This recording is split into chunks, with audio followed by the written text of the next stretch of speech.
Hi YouTube, welcome to a new video. How are you doing? Thank you so much for clicking in. My name is Mecca. This is Mecca's Garden and Healing Journey, and in this journey I share with you growing my own food, obviously in the UK, and also how I heal from chronic fatigue and fibromyalgia using food as medicine, life-giving food as medicine, and also all thanks to God. Now today is the 22nd of February, and I'm doing this video sharing with you what I'm currently sowing in my garden. Now this could be controversial, hence the topic, because there are a lot of questions and eyebrows are raised about what you shouldn't and what you should sow. But I'm here to tell you that, to be honest, there are no strict rules in gardening. Yes, there are times, especially in the UK, where you can grow and do better with your harvest or your yield, but then sometimes we don't have to use exactly what we see or read, because what applies to one microclimate might not apply to another microclimate. Now I do apologize, it's raining, so the conservatory's got the sound, but I hope you can still hear me and understand me and get the whole message, because in the UK we have so many different microclimates. Now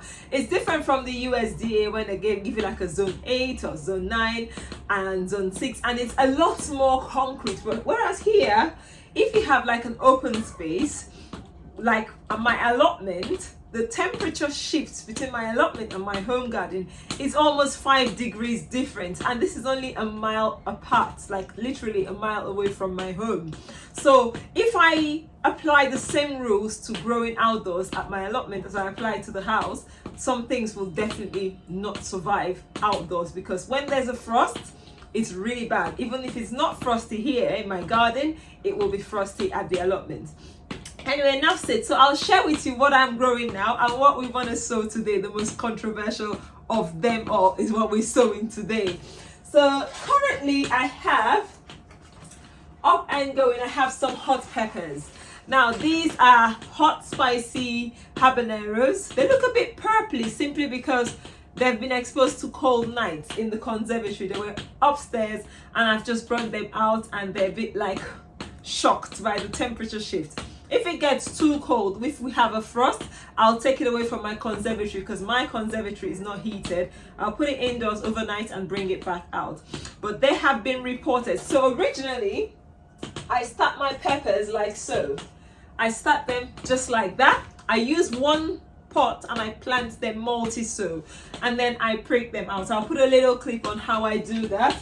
It's the most efficient way I've found to do peppers, because if I don't do my peppers this way, I end up using more soil to start them in little seed modules and then pot them on, and this will be potted up maybe in about 4 to 6 weeks, because the pot is quite small, and then we'll pot them up again. So about 2 or 3 potting ups before we actually plant them out. But this is what I'm sowing this time. This is what I have running in my little grow station.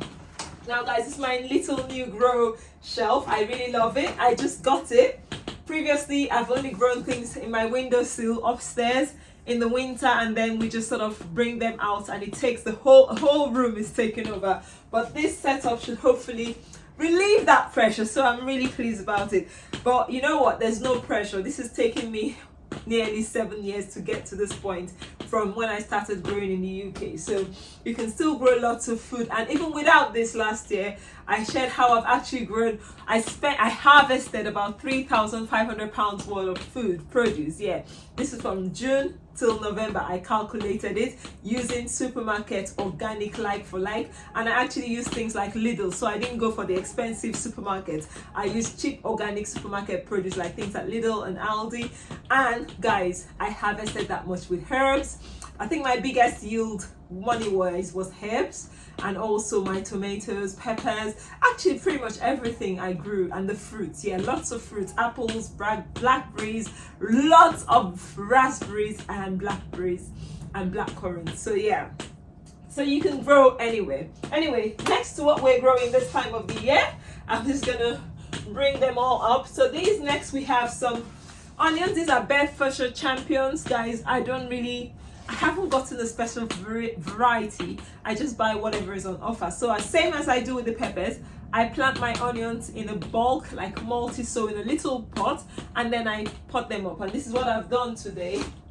Today has been a massive potting on this, so I've just done that. They will be floppy. This is normal because I didn't trim them, but give them a couple of days or a week at the most and they'll pick back up. So this is how it started, multiples there, and then I still have multiples in cells, but they're a lot smaller and few, and this will be transplanted in about a month. Okay, so by the middle or end of March into April, I'll put them outside.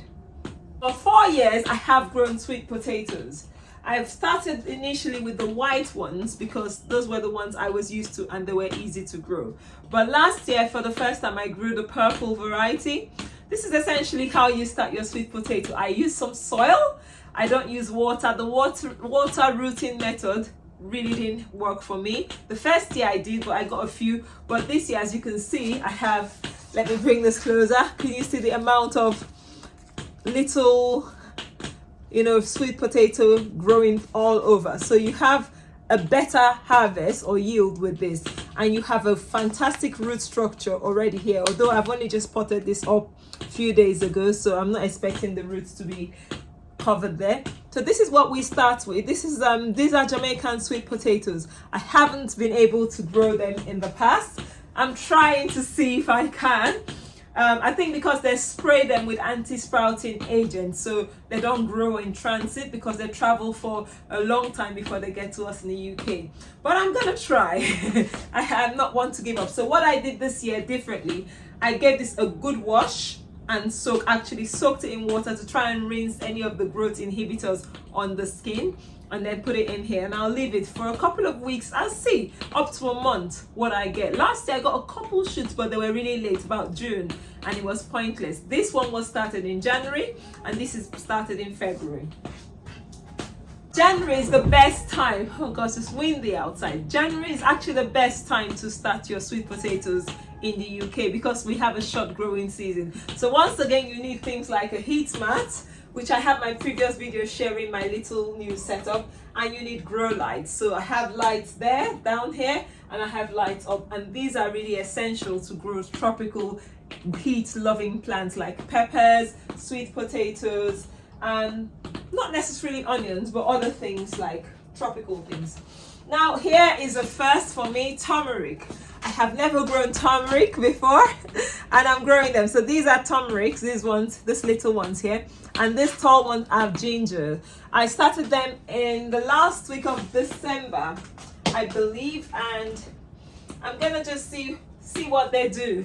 I'm just gonna see what they do. It's more should I call an experiment than anything, but it's also a fun thing to grow. I don't think I'll be self-sufficient in things like ginger and turmeric because I don't really want that energy and resource. I've tried ginger in my polytunnel before. I didn't really get anything out of it, but this is the earliest I'm starting them, and I hope to get something. A few herbs I started. This is lovage or ajwain. This lovage is really, really, really delicious in cooking. Actually, it's called a Maggi. That's the people, a friend that gave it to me said this tastes like the Maggi, liquid Maggi. If you don't know what Maggi is, it's a monosodium glutamate seasoning or food enhancer. And so I grew it 2 years ago first time, and I have it growing outdoors. It comes back every year. It's a perennial, but I'm trying some seedlings because I want to give them out. So people that want me to help them set up their gardens will be getting lovage seedlings this year, which I'm so excited about sharing. I also have the African basil, aka scent leaf. These are just a few left here. I have a few more here. That one was also started in the month of January. It takes a while to grow. It struggles in our climate in the UK outdoors, but it does okay, not fantastically, but okay indoors. So I love growing it because it adds a lot of flavor to my cooking. Now to the other things I'm growing. I have a lot growing, guys. I have fennel. Have I shown you guys my fennel? So I have fennel that I had to pot up today. These are fennel seedlings. They look a bit leggy, but they've gone into these, and I have a few more there. So fennel, I start fennel in the month of end of January or beginning of Feb indoors, because it doesn't like the massive light levels, so it bolts quickly in the spring. So I'm gonna see how much it swells up. But even when it's not swollen up, the fennel leaves are delicious in your salads. If you've never tried them, you should. Okay, I do have some coriander seedlings over there. Coriander seedlings, I love growing coriander as well. They do come back when they're in the garden because the seeds sort of regerminate, but I love also starting them indoors. Parsley is one I haven't started this year, but if I am unable to start the seeds, I'll just probably get a pot from the supermarket, which I always do, which is really easy. Get a pot, split the plant, because you have more than 10 plants in a pot, and I'll have parsley that will tide me through the season. What else should I share? Oh yeah, I have got over here peas. We love garden peas, sugar snap peas, garden peas. I don't know what you call it, snow peas, whatever you call it. These are peas. These will be just in my home garden, and these are beetroots. I've got a variety of beetroots, the golden, the normal ones, and the chogia. Things that I would buy more expensive in the supermarket, and for me, things like brassicas, like cabbage, broccoli, those things I really love growing them myself.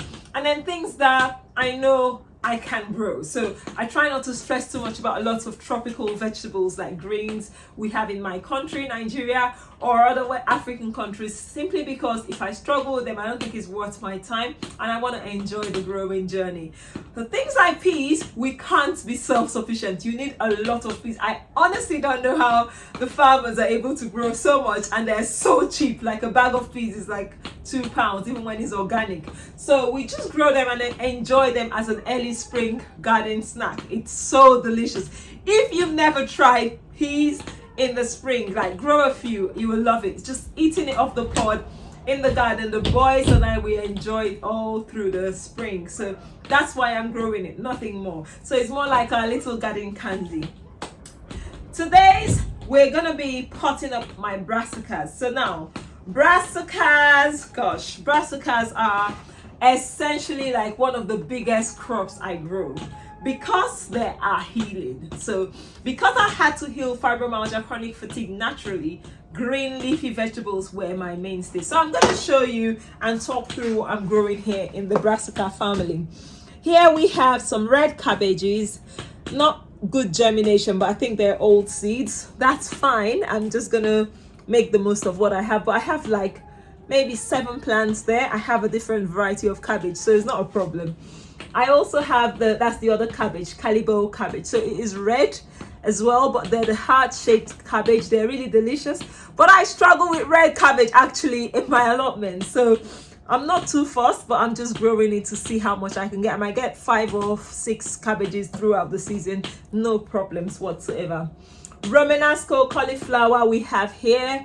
These seeds are like 5 years old. So I'm surprised they actually germinated, but I'm gonna try them again. I love them, but they take a long time to grow.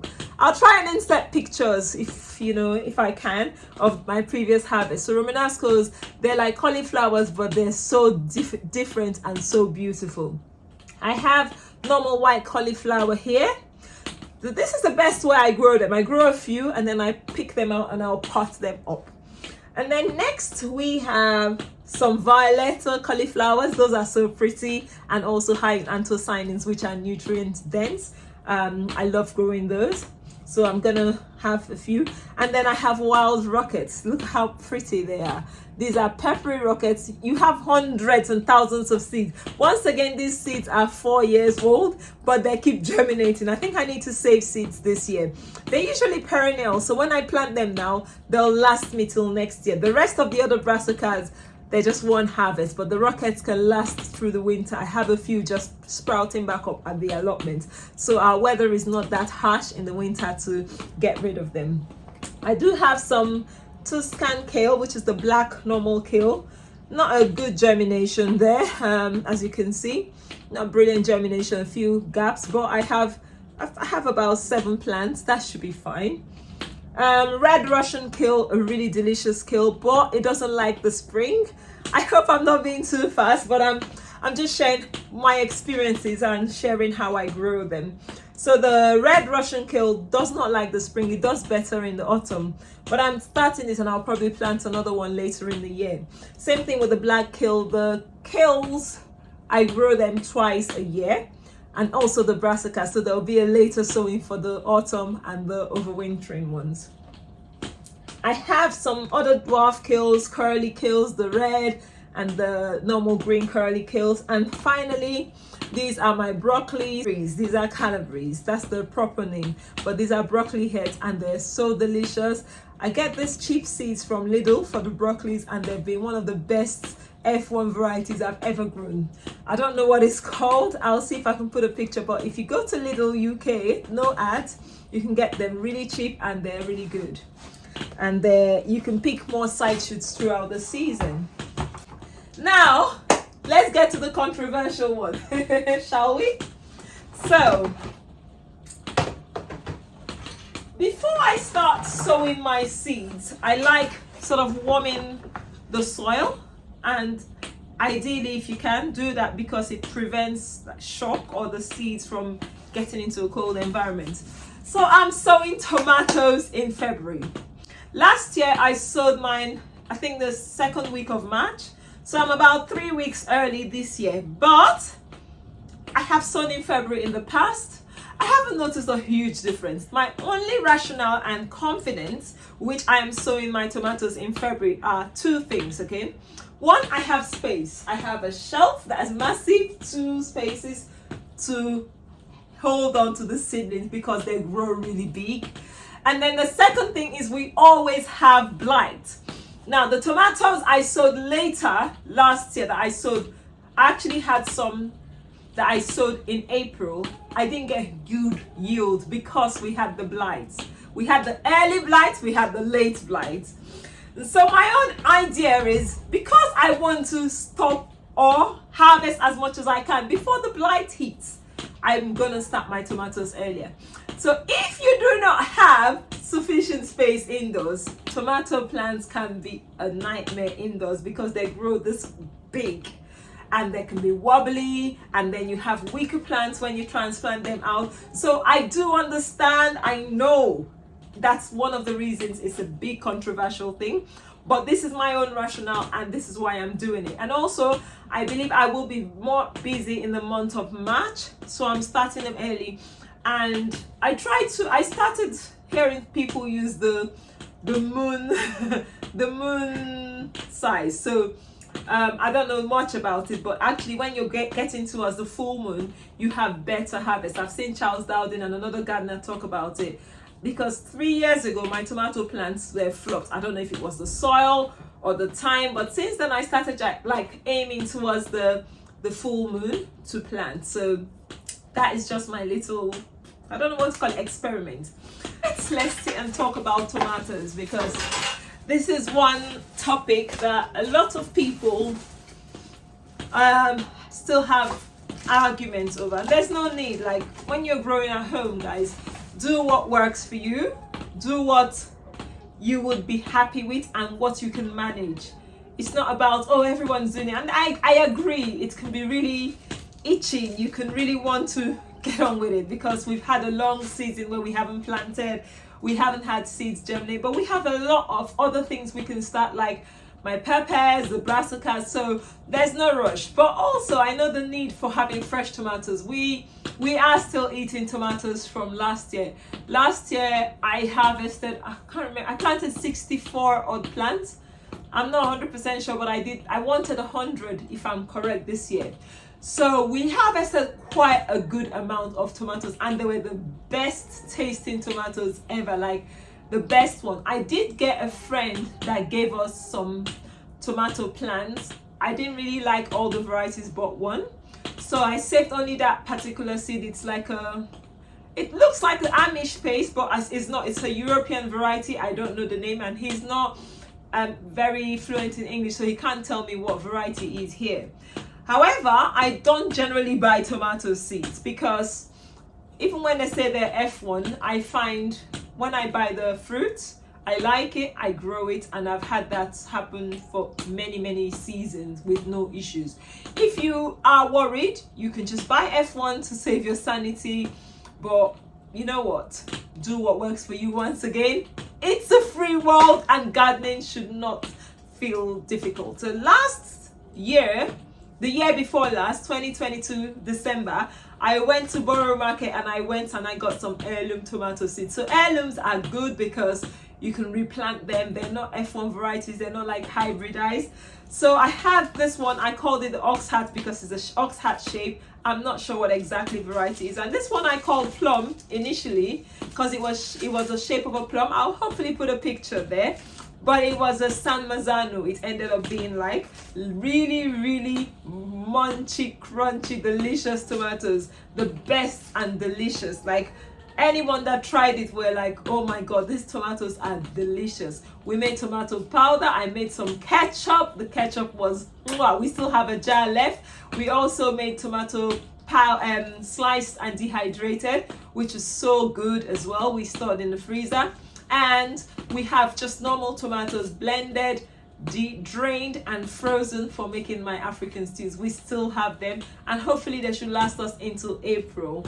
But that's it about my tomatoes. I hope I haven't bored you. So we're gonna start planting. Now before you plant tomatoes, tomatoes need companions. So companions are plants that would help repel pests and enhance, they say enhance flavor, but I don't believe that. I believe more repelling pests. So we have marigolds. These are marigold seeds. They are clumps of flowers with multiple seeds like so. Okay? So I'm gonna plant a tray of marigolds because I want a marigold to be next to at least 2 or 3 tomato plants in a row. I always do this. I've always done this and I've never had issues with pests or things eating my tomatoes or aphids. So I would say marigolds work, but you know, this is what I've always done and the smell is beautiful. Marigolds smell so good. So what I'm doing here, I'm just gonna distribute seeds that I saved. Once again, I don't bother buying them. I just save the seeds and they're open pollinated. And then I'm just gonna cover it with some soil, some potting soil here, seed mix. And that's marigold done. So also, I don't want you guys to get into the peer pressure because social media can be really pressuring. You find people saying, I have sown 50 tomato varieties, and that's fine if you can manage 50 different varieties, but why are you sowing 50 varieties if you just want to have delicious tomatoes? Anyway, that's my question to myself. So I am sowing only, guess how many? 4 varieties. But always label whenever you've planted. So I've put my marigolds here. I'm gonna label them and date them. 22nd, 21st of 02/24. So that is labeled there. And then I'll go ahead and label the other tomatoes because I don't want to mix them up. So this will be, the first one will be my ox heart, 21st of 02. And then I would have my San Marzano,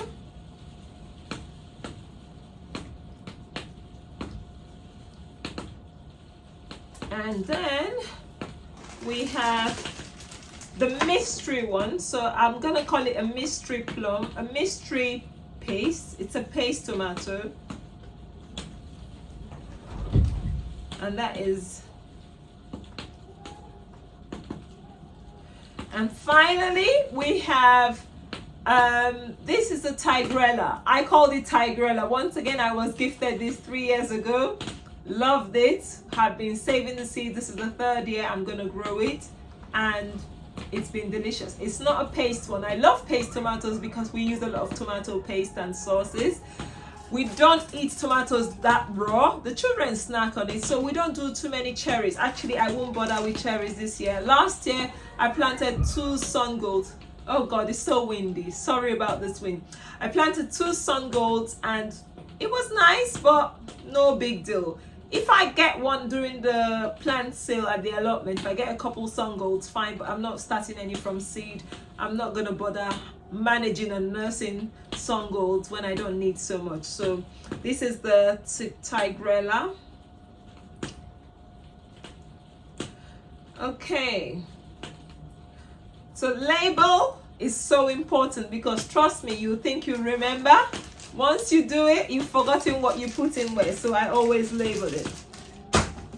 And then next, this is where I have my seeds. So I do this now. I put my seeds here and I save the beautiful, like, you know, heirloom seeds. So this is my giant oxheart. Last year I had the biggest oxheart, so I saved seeds from that one. That's just because it was a big one. And this is gonna be the mystery paste one, which I will be planting. And next will be my San Marzano. I have some from last year, I have some from the previous year. And what's this one? Tigrella. This one I didn't save last year, so I should make sure I save some more this year, because I don't want to lose them. They're really delicious tomatoes. They're just quite high moisture. They're the stripy ones. I do have some cherry, but I'm not planting no cherries this year. The Tigrellas, when my friend, my plot neighbor, gave it to me, she was like, oh, they're F1, you can't grow them. But yeah, I grew them, and she was surprised the next year and the year after. So I take a few seeds. This is a Tigrella. Make sure I've got the right tag, and I just spread it. Tomato seeds, they grow and germinate quite easily. They're not like pepper seeds that you struggle with. So I'm still saving some of this just in case, but I'll save some seeds this year.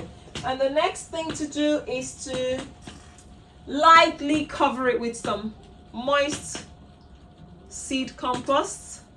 You don't want compost that has massive lumps, because you want the seeds to germinate. You don't want any issues with germination. And then we can water this as well. Oh, I don't have water. Well, we can spray. Have I got a spraying water in the sprayer? I got that. So I'm just gonna spray, because the soil is moist. So I'm just gonna spray over it to moisten the top bit. And that just, it's fine. This is my favorite. They are massive tomatoes, lots of it in a truss, and they are all these tomatoes grow tall, so they're indeterminate, I believe. They're not short. They don't all mature at the same time or ripen at the same time, which is okay. If you plant a lot, you always have enough to harvest. So these are all indeterminate ones. I have grown the normal short plum, you know, ones that all ripen at the same time. And to be fair, with our climate, the yield isn't that great. The climate, once again, affects things. I've seen people in the USA plant like 20 tomatoes and have hundreds of fruit.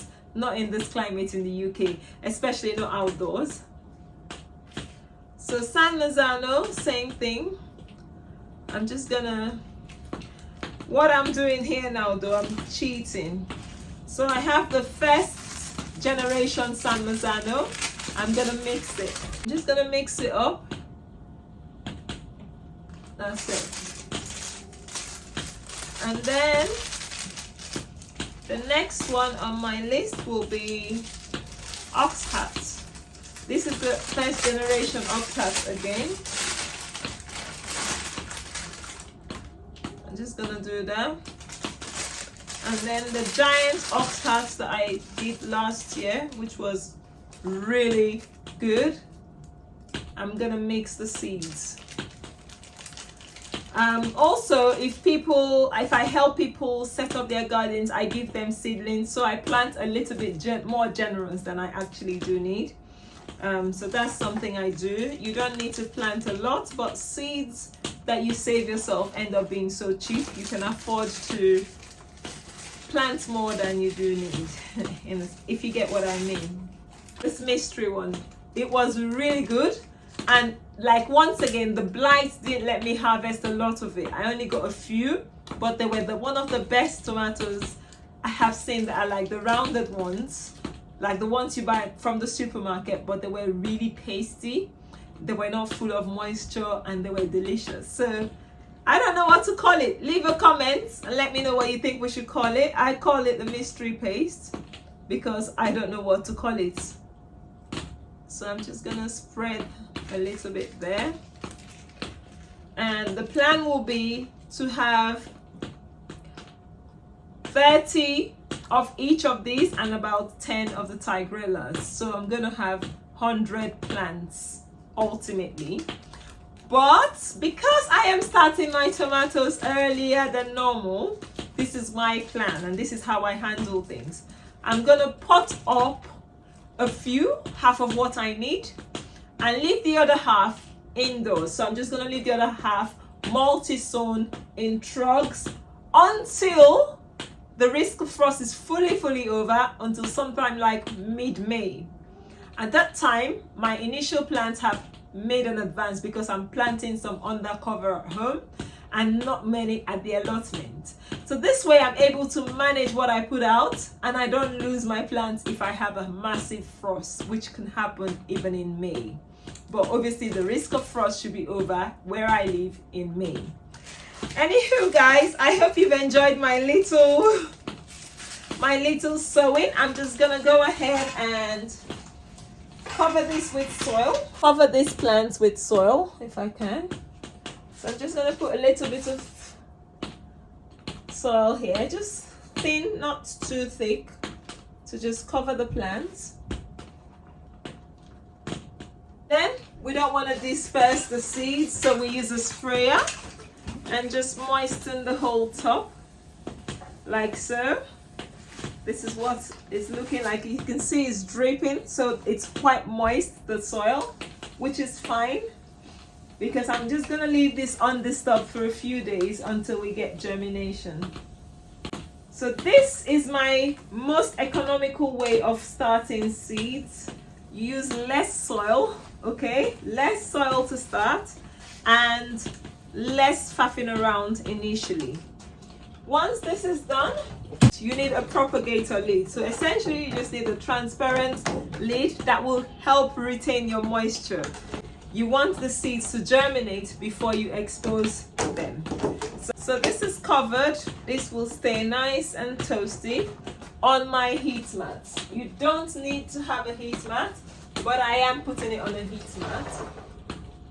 You can pop this indoors and it will germinate.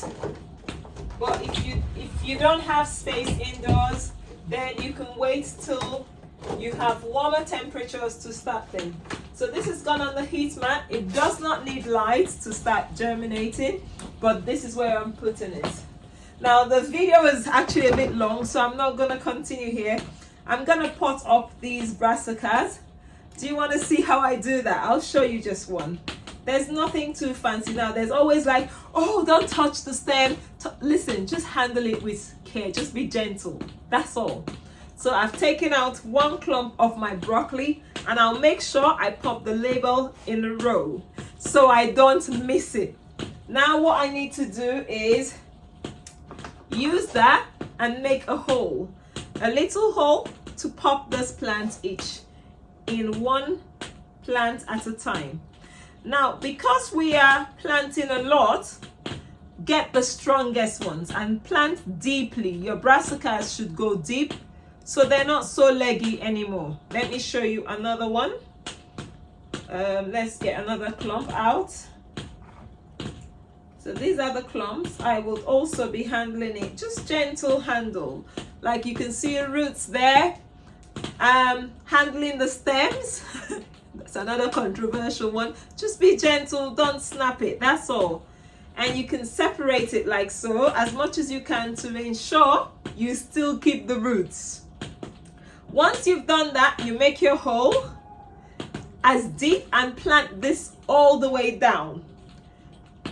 Some people wait till the brassicas have got the first true leaves. These are not the true leaves, these are the seed leaves. The true leaves, I don't have any out here actually. The true leaves are the next leaves that will appear at the top. It's better to do that, but I'm doing this today and I don't mind. So I'm gonna do that. I'll do the whole lot, and next time I will share with you what's happening in the month of March. So thank you. Thank you for watching. Have you enjoyed this video? Has it added any value to you? This is my little controversial setup. I don't know what to call it controversial, but this is what has worked for me, and I'm really glad it's worked. So there are no rules. Do what works for you, and hopefully get yourself harvesting delicious, green, healthy vegetables, organic, done by yourself. You know the start to the finish, you know what's gone into it, you know what you're getting out, and all the love and the time and you put into it. It's so worth it. On top of that, you have the benefits to your mental health. For me, there's so much good feeling from growing food. Like, doing this just makes me feel so good. Seeing little seeds germinate and become food is an amazing experience that I don't think there's any price that you can place to that. So thank you for watching, and I hope I can encourage you to grow food today. Yes, do something on your windowsill, grow something. And until next time, see you in the next video. Bye. Mwah.